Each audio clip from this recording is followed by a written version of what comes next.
પતિદેવ કહે છે મેં તો એવું નોંધ્યું નથી, તે પોઝિટિવ નોંધ્યું છે, મેં નેગેટિવ નોંધ્યું છે કે આ જગતમાં લોકોએ આપણા માટે કેવી આફતોના ખડકલા ઊભા કર્યા.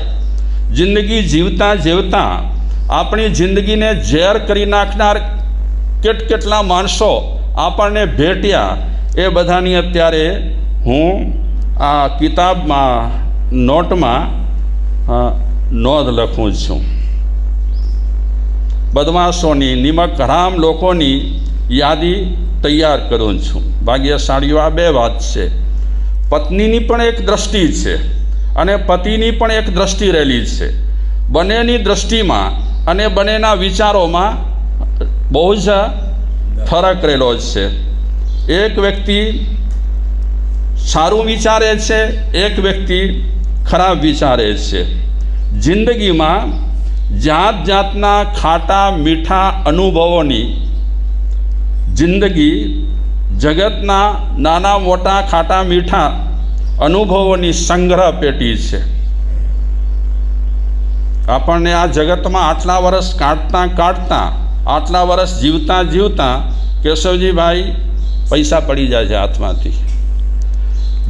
જીવતા આપણને કેટલા અનુભવ થયા, એ કઈક જાતના આપણને અનુભવ થયેલા છે. અમને પણ સાધુ સંતો રહેલા છીએ, તમને થોડા મર્યાદિત કદાચ અનુભવો હોય. સાધુ સંતોને તો બધાના ચહેરા થોડા દિવસે અલગ મળે, બધાના માનસ પણ થોડા દિવસે અલગ મળે. દરેક વ્યક્તિઓ અલગ અલગ પ્રકારની હોય. આ બધા અનુભવો સાધુ સાધ્વીઓને પુષ્કળ પ્રમાણમાં થતા હોય છે. જોકે આપણે પણ ખૂબ થાય છે. ઘણી વખત આપણે બધા આપણો બળાપો વ્યક્ત કરવા માટે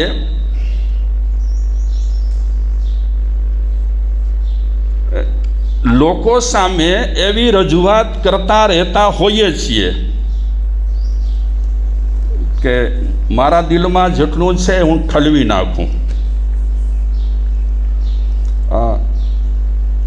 દલાઈ લામા કહે છે કે આ જગતમાં આપણે આવ્યા છીએ, શેના માટે આવ્યા છીએ? ભગવાન બનવાની તો હમણાં કોઈ શક્યતા જ નથી. શેના માટે આવ્યા છીએ? અત્યારે આપણને મનુષ્ય અવતાર મળ્યો છે, શેના માટે મળ્યો છે? તો દલાઈ લામા કહે છે કે મનુષ્ય અવતાર સમસ્યાઓ વધારી કરી હું પાની દુનિયામાંથી ચાલ્યો જાઉં એના માટે નથી મળ્યો. મનુષ્ય અવતાર સમસ્યાઓ વધારી અને પછી રામ બોલો ભાઈ, રામ બોલો મારું થઈ જાય, એટલા માટે આપણને આ જિંદગી નથી મળી. આપણને જિંદગી એટલા માટે મળી છે કે આપણાથી જેટલી સમસ્યાઓ ઓછી થાય એટલી સમસ્યાઓ ઓછી કરીને જિંદગી જીવવાની કોશિશ કરવાની.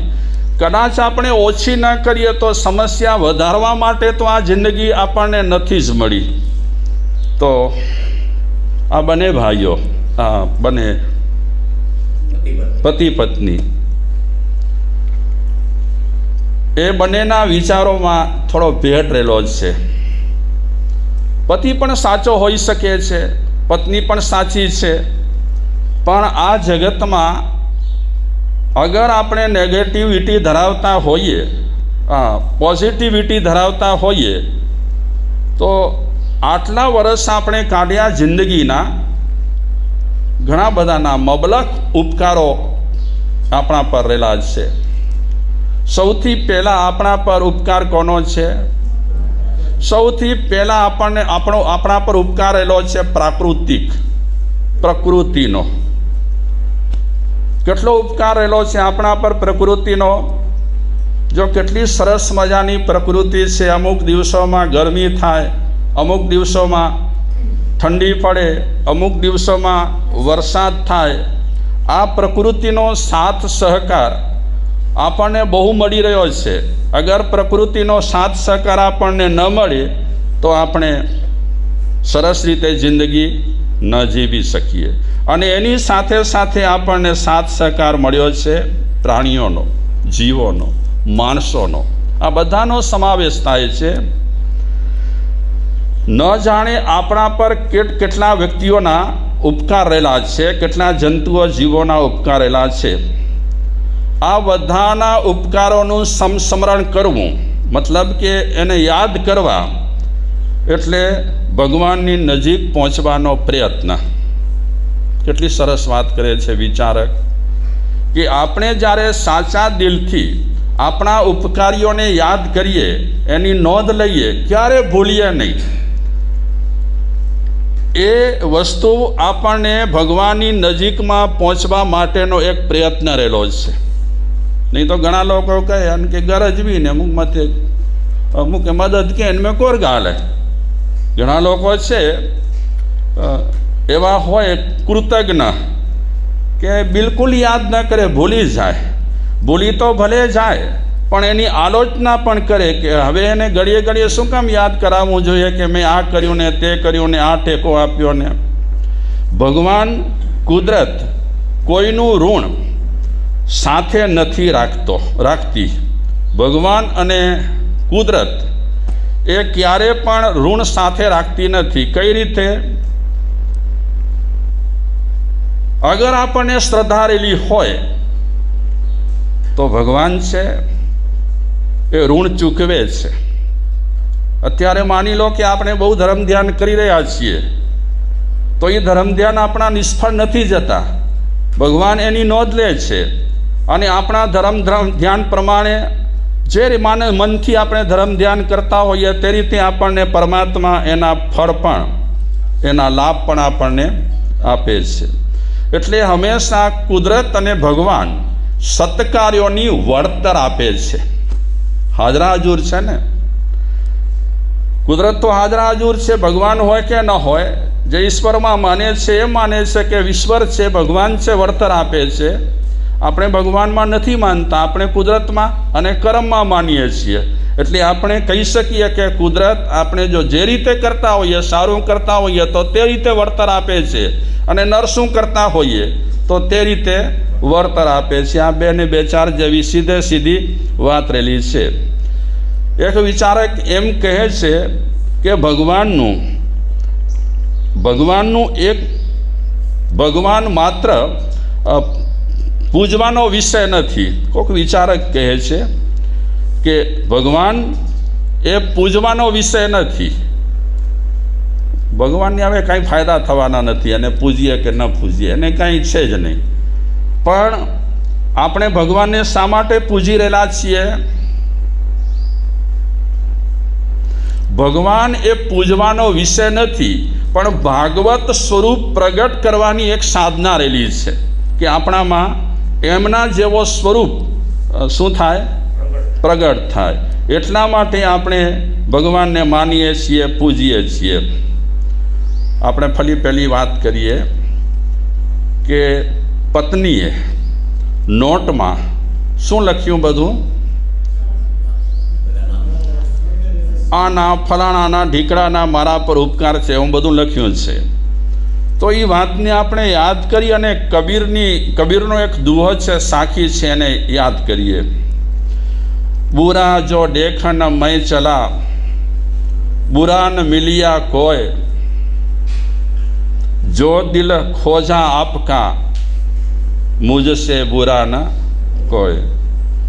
આપણે આ બુરો છે, આ ખરાબ છે, આ ખરાબ છે, આપ ખરાબ છે એમ કહેતા ફરતા હોઈએ કે નોંધ લેતા રહેતા હોઈએ તો કબીર કહે છે શું કામ બહારની તું નોંધ લે છે?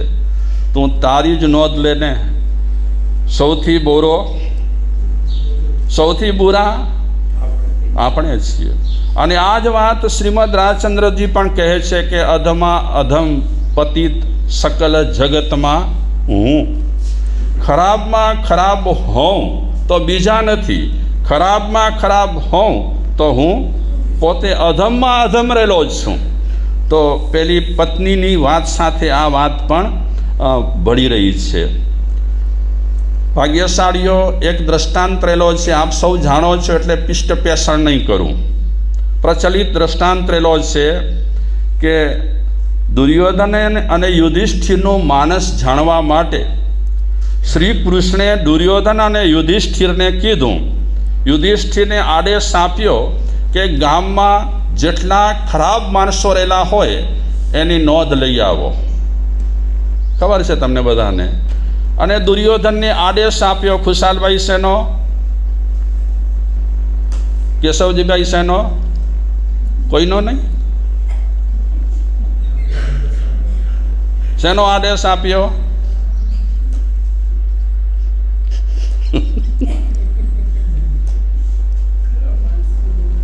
હે? યુધિષ્ઠિરને કીધું ખરાબ માણસોની નોંધ લઈ આવો, અને દુર્યોધનને કામ સોંપ્યું કે તમે સારા માણસોની નોંધ લઈ આવો. આ બંને જણા ગામમાં ગયા. સવારથી લઈ કરી સાંજ સુધી ફર્યા અને પછી આવ્યા કૃષ્ણ પાસે. યુધિષ્ઠિર મહારાજાને કૃષ્ણ પૂછે છે, લઈ આવ્યા નોંધ? તો યુધિષ્ઠિર કહે છે કે ભાઈ મારા, આ ગામમાં કોઈ ખરાબ માણસ જ નથી. થોડી વાર પછી દુર્યોધન આવ્યો તો દુર્યોધનને પૂછે છે, નોંધ લઈ આવ્યો? કોની નોંધ ખુશાલભાઈ? એ ખુશાલભાઈ નામ બોલાવવા માટે ખાસ ઊંઘ કરે છે નહીં કેશવજીભાઈ? દુર્યોધન કહે છે કે આ ગામમાં જણ બચ્ચા ખરાબ રહેલા છે, કોઈ સારા નથી.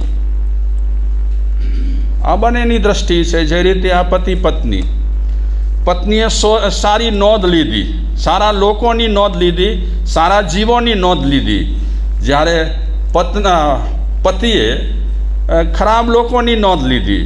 એ રીતે દુર્યોધને બધા કેવા દેખાતા હતા? બધા ખરાબ, આખો ગામ ખરાબ, આખો ગામ ખરાબ. યુધિષ્ઠિર મહારાજા કહે છે આખો ગામ સારો છે. એટલે બંનેની દ્રષ્ટિ રહેલી છે. બંનેની દ્રષ્ટિમાં આ ફરક રહેલો છે. કોકને સારું ન દેખાયું કોક, અને કોકને બધા સારા દેખાયા. તો આપણે વાત એ કરીએ છીએ કે આપણા પર ઘણાના ઉપકાર છે. મરીઝ નામનો એક શાયર છે, એ કહે છે કે આપણે બધા કરજદાર છીએ. અને એની એક શાયરી છે, એમાં કહે છે, મરીજ ચૂકવું બધાનું દેણું, મરીજ ચૂકવું બધાનું દેણું, જો અલ્લાહ ઉધાર દે, જો અલ્લાહ ઉધાર દે. કેટલાયનું દેણું છે, કેટલાયને આપવાનું છે. આજ સુધીમાં આપણે આટલા ભવો કાઢ્યા, કેટલાના ઉપકાર હશે આપણા પર? હા, ઘણાના, બધાના. એટલે તો હંમેશા કોક પણ આપણને મદદ કરતો હોય તો આપણે કહેતા હોઈએ છીએ ધન્યવાદ, આભાર. ઇંગ્લિશમાં બોલીએ થેન્ક યુ, થેન્ક યુ. તો હા, હા, વેલકમ. હા, બરાબર. તો મરીજે જે શેરમાં કીધું કે ભગવાન જો મને ઉદ્ધાર આપે તો ઘણાના દેણા છે મારા પર, બધાના દેણા હું ચૂકવું અને હળવો ફૂલ થઈ જાઉં. કેટલાયના દેણા છે આપણા પર. અમે લોકો 4 મહિના અહીંયા આવ્યા, તમારું ખાધું પીધું, અમારા પર ઋણ ચડ્યું. ચૂકવીશું ક્યારે ભગવાનને ખબર. એ રીતે તો અમે ઠેક ઠેકાણે ઘણા લોકો પાસેથી સુવિધાઓ લઈએ છીએ, ઉતરવાની, ખાવાની, પીવાની વગેરે. આ બધું લેતા લેતા અમારા પર પણ ઋણ ચડે છે. શ્રીમદજી કહે છે સાધુઓને કે સમાજના ઋણ તમારા પર છે, તો એ ઋણ અદા કરવા માટે સમાજને સારું આપો. જેટલું સારું અપાય તેટલું આપો, કે જેના કારણે સમાજને ગમે કે ન ગમે, સમાજવાળાને રૂચે કે ન રૂચે, સમાજવાળા સમજે કે ન સમજે, સમાજવાળા ભલે ઊંધું લઈ લે, તે છતાં પણ સમાજને સારું આપવાનું.